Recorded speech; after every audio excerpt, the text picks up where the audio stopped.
ফিয়াম নামে একটি সংস্থার উদ্যোগে রায়গঞ্জে অনুষ্ঠিত হলো জৈব কৃষি বিপণন হাট। রবিবার থেকে দুদিন ব্যাপী এই হাট বসছে রায়গঞ্জের ক্যারিটাস প্রাঙ্গণে। উত্তর দিনাজপুর জেলা ছাড়িয়ে রাজ্য এবং ভিন রাজ্য থেকেও জৈব পদ্ধতিতে উৎপাদনকারী চাষিরা তাদের ফলন নিয়ে হাজির হয়েছেন। সেই সমস্ত ফলন একদিকে যেমন বিপণন হচ্ছে, অন্যদিকে তার প্রদর্শনীও করা হচ্ছে। শুরু হলো হেমদাবাদের হিন্দু মিলন মন্দিরের বাৎসরিক মহোৎসব এবং বৈদিক বিশ্ব শান্তি যজ্ঞ। রবিবার বর্ণাঢ্য শোভাযাত্রার মধ্য দিয়ে উৎসবের সূচনা হয়। এই বছর 13তম বর্ষে পদার্পণ করল হেমদাবাদের মধ্য কাশিমপুর হিন্দু মিলন মন্দিরের এই উৎসব। এদিন হেমদাবাদ সদর এলাকায় শোভাযাত্রা বের হয়, যাকে ঘিরে মেতে ওঠেন ভক্তরা। উত্তর দিনাজপুর জেলার হেমদাবাদ ব্লকে নেই কোনো কলেজ, যার জেরে এই এলাকার ছেলেমেয়েরা 15 থেকে 30 কিলোমিটার অতিক্রম করে রায়গঞ্জ বিশ্ববিদ্যালয়, সুরেন্দ্রনাথ কলেজ কিংবা কালিয়াগঞ্জ কলেজে পড়তে যান। এলাকার ছেলেমেয়েদের জন্য কলেজের দাবি জানিয়ে সরব হলো অখিল ভারতীয় বিদ্যার্থী পরিষদ। এই ইস্যুকে সামনে রেখে রবিবার হেমদাবাদ সদরে গণস্বাক্ষর অভিযান সংগ্রহ কর্মসূচি গ্রহণ করা হয়। এই কর্মসূচিতে নেতৃত্ব দেন অখিল ভারতীয় বিদ্যার্থী পরিষদের রাজ্য সহ সম্পাদক দীপ দত্ত। সামাজিক মাধ্যমে বিজেপি বিধায়কের ভাইরাল ভিডিওকে নিয়ে কটাক্ষ করলেন রাজ্যের উত্তরবঙ্গ উন্নয়ন মন্ত্রী উদয়ন গুহ। রবিবার দুপুরে দিনহাটাতে ভাইরাল ভিডিও নিয়ে প্রতিক্রিয়া দেন উত্তরবঙ্গ উন্নয়ন মন্ত্রী উদয়ন গুহ।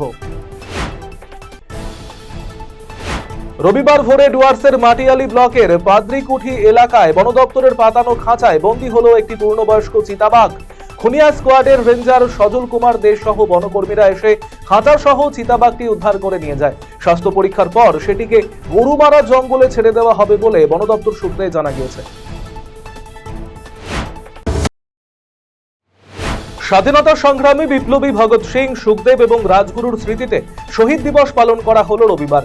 এদিন এসএফআই ইটাহার ব্লক কমিটি এবং ডিওয়াইএফআই ইটাহার দক্ষিণ লোকাল কমিটির পক্ষ থেকে ইটাহার সিপিএম এর দলীয় কার্যালয়ের সভা হলে শহীদ বেদিতে মাল্যদান সহ রাজগুরুর জীবনী নিয়ে আলোচনা করা হয়। এদিনের এই কর্মসূচিতে উপস্থিত ছিলেন এসএফআই উত্তর দিনাজপুর জেলা নেতা আরিফ রেজা, ডিওয়াইএফআই ইটাহার দক্ষিণ লোকাল কমিটির সম্পাদক মুখলেসুর রহমান, আলপনা বর্মন সহ অন্যান্যরা। অপরাধ দমনে আবারও সাফল্য পেল মালদা জেলার মানিকচক থানার পুলিশ। কুখ্যাত এক চোরকে চুরির একাধিক ব্যাটারি এবং একটি প্রাইভেট গাড়ি সহ গ্রেপ্তার করল মানিকচক থানার পুলিশ। জানা গিয়েছে, ধৃত ওই ব্যক্তির নাম সমীর চৌধুরী। ওই ব্যক্তি রতুয়া থানা এলাকা থেকে ব্যাটারিগুলি চুরি করে নিয়ে আসছিলেন। পাশাপাশি আটক হওয়া প্রাইভেট গাড়িটির নথিপত্র খতিয়ে দেখছে পুলিশ। রবিবার ধৃত সমীর চৌধুরীকে মালদা জেলা আদালতে পেশ করার পাশাপাশি গোটা ঘটনা খতিয়ে দেখছেন পুলিশ কর্মীরা। ভারতীয় মজদুর সংঘের অন্তর্ভুক্ত বঙ্গীয় চা মজদুর সংঘের রাজ্যস্তরীয় কমিটি গঠন এবং একাধিক সমস্যা নিয়ে আলোচনা অনুষ্ঠিত হলো নকশালবাড়ির হাতিঘিসায়। রবিবার চা বাগানে বোনাস সমস্যা মেটানো, পিএফ এর অচলাবস্থা দূর করা, চা শ্রমিকদের পড়ুয়াদের জন্য স্টাইপেন্ড প্রদান সহ বিভিন্ন দাবি নিয়ে এদিন আলোচনা করা হয়। এদিন রাজ্যস্তরীয় কমিটি গঠন করে আগামী দিনের সংগঠনের রূপরেখা নিয়েও আলোচনা করা হয়। দিনের পর দিন জাল এবং ভেজাল ওষুধের কারবারিদের হাতছানি পড়ছে গোটা রাজ্য জুড়ে। এই ভেজাল এবং জাল ওষুধের বিরুদ্ধে এবারে পথে নামলেন ওষুধ ব্যবসায়ীরা। রবিবার বেঙ্গল কেমিস্ট অ্যান্ড ড্রাগিস্ট অ্যাসোসিয়েশনের পক্ষ থেকে মালদা জেলায় গ্রহণ করা হলো সচেতনতামূলক পদক্ষেপ।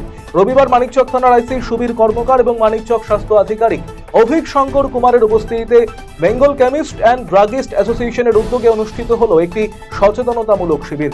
পথ চলতি সাধারণ মানুষদের জাল ওষুধ থেকে বাঁচতে বিভিন্নভাবে সচেতনতার বার্তা ছড়িয়ে দেওয়া হয়। পাশাপাশি ওষুধ কেনার ক্ষেত্রে লক্ষণীয় বিভিন্ন বিষয় সম্পর্কেও আলোচনা করা হয় এদিন। ডালখোলা থানার উদ্যোগে ঈদ উপলক্ষে মুসলিম ধর্মাবলম্বী মানুষদের হাতে নতুন বস্ত্র তুলে দেওয়া হলো রবিবার ডালখোলা থানা প্রাঙ্গণে একটি অনুষ্ঠানের মধ্য দিয়ে সাধারণ মানুষদের মধ্যে বস্ত্র তুলে দেন ডালখোলা থানার OC Dibyendu Das, circle inspector Barun Seth, থানার অফিসার দেবাশিস মুখার্জি সহ অন্যান্য পুলিশ আধিকারিকেরা। এদিন এলাকার প্রায় 360 জন মহিলা এবং পুরুষদের হাতে বস্ত্র তুলে দেওয়া হয়েছে। পুলিশের এই উদ্যোগকে সাধুবাদ জানিয়েছেন এলাকার সাধারণ মানুষ। আসন্ন পবিত্র ঈদ উল ফিতর উপলক্ষে বিধায়ক গৌতম পাল এবং সভাধিপতি পম্পা পালের উদ্যোগে বস্ত্র বিতরণ কর্মসূচি অনুষ্ঠিত হলো রবিবার। সেই কর্মসূচির অঙ্গ হিসেবে করণদিঘি বিধানসভা লাহুতরা 1 নম্বর এবং 2 নম্বর অঞ্চল, আলতাপুর 1 নম্বর এবং 2 নম্বর অঞ্চল এবং করণদিঘি 2 নম্বর অঞ্চলের মানুষদের মধ্যে নতুন বস্ত্র বিতরণ করা হয়। করণদিঘি টুঙ্গিদিঘিতে নৃত্য কথা ডান্স একাডেমির পরিচালনায় আয়োজিত হলো বসন্ত উৎসব। রবিবার স্থানীয় দুর্গা মন্দির প্রাঙ্গণে সারাদিনব্যাপী সাংস্কৃতিক অনুষ্ঠান আয়োজিত হয়। এদিনের অনুষ্ঠানে উপস্থিত ছিলেন টুঙ্গিদিঘি মার্চেন্ট অ্যাসোসিয়েশনের দায়িত্বপ্রাপ্ত নীলকমল কুণ্ডু, সঞ্জয় কর্ণ, চন্দন সাহা সহ করণদিঘি এবং টুঙ্গিদিঘির বিশিষ্টজনেরা। নাচ গান সহ রঙের উৎসবে মেতে ওঠে সকলে। রায়গঞ্জ শহরের ঐতিহ্যবাহী বাচিক শিল্পের সংস্থা কবি কণ্ঠের পরিচালনায় অনুষ্ঠিত হলো বসন্ত উৎসব। এই উপলক্ষে রবিবার রায়গঞ্জ শহরের শিলিগুড়ি মোড় থেকে সুপার মার্কেট পর্যন্ত একটি পদযাত্রার আয়োজন করা হয়। এরপর সংস্থার কার্যালয়ে বসন্ত উৎসবে মেতে ওঠে প্রশিক্ষক এবং ছাত্রছাত্রীরা। অনুষ্ঠিত হয় ছোট সাংস্কৃতিক অনুষ্ঠান। উত্তর দিনাজপুর জেলা করণদিঘি ব্লকের ব্রিকো সোহারে অ্যাসেন্ট ইংলিশ স্কুলের আনুষ্ঠানিকভাবে শুভ উদ্বোধন করা হলো রবিবার। দোমোহনা জিডি মিশন ক্যাম্পাসের তৃতীয় তলায় এই ভবনের উদ্বোধন হয়েছে। তারই অঙ্গ হিসেবে একটি মহতী ইফতার মেহফিলের আয়োজন করা হয় রবিবার। এই আয়োজনে সম্প্রীতি এবং শিক্ষা সচেতনতার আলোয় অনুষ্ঠিত হয়। স্বেচ্ছাসেবী সংগঠন মুক্তির কাণ্ডারির উদ্যোগে বিশেষ কর্মসূচি স্বাধীনতা সংগ্রামী বীর ভগৎ সিং, রাজগুরু সুখদেবকে স্মরণ করে তাদের আত্মবলিদান দিবস উপলক্ষে রক্তদান শিবিরের আয়োজন করা হলো রায়গঞ্জে। প্রায় 25 জন এদিন শিবিরে রক্তদান করেন। হিমঘরে আলু রাখাকে কেন্দ্র করে রবিবার ভুটভুটি চালকদের সংঘর্ষের জেরে উত্তাল হয়ে উঠল তুফানগঞ্জ 1 নম্বর ব্লকের অন্তর্গত নাকাটিগঞ্জ গ্রাম পঞ্চায়েতের চামটা এলাকার একটি হিমঘর সংলগ্ন এলাকা। ঘটনায় 3 জনকে আটক করে থানায় নিয়ে আসে তুফানগঞ্জ থানার পুলিশ। প্রায় 18 কোটি টাকা ব্যয়ে দক্ষিণ দিনাজপুরের তপন ব্লকের 2টি রাস্তার কাজে শিলান্যাস করলেন রাজ্যের ক্রেতা সুরক্ষা দপ্তরের মন্ত্রী বিপ্লব মিত্র। রবিবার গুড়াইল গ্রাম পঞ্চায়েত অফিস চত্বরে একটি অনুষ্ঠানের মধ্যে দিয়ে ফিতে কেটে এবং নারকেল ফাটিয়ে রাস্তার কাজের সূচনা করেন মন্ত্রী। দীর্ঘ প্রতীক্ষার অবসান ঘটিয়ে রাস্তার কাজের সূচনা হয় খুশি এলাকার মানুষজন। নমশূদ্র লোক সংস্কৃতি উৎসব অনুষ্ঠিত হলো ডালখোলা পুরসভার 3 নম্বর ওয়ার্ডে। প্রদীপ প্রজ্বলনের মধ্যে দিয়ে নমশূদ্র ওয়েলফেয়ার বোর্ডের চেয়ারম্যান মুকুল চন্দ্র বৈরাগ্য অনুষ্ঠানের সূচনা করেন। উপস্থিত ছিলেন বিধায়ক গৌতম পাল, উত্তর দিনাজপুর জেলা পরিষদের সভাধিপতি পম্পা পাল, ডালখোলা পুরসভার চেয়ারম্যান স্বদেশ চন্দ্র সরকার সহ অন্যান্য বিশিষ্ট ব্যক্তিবর্গ।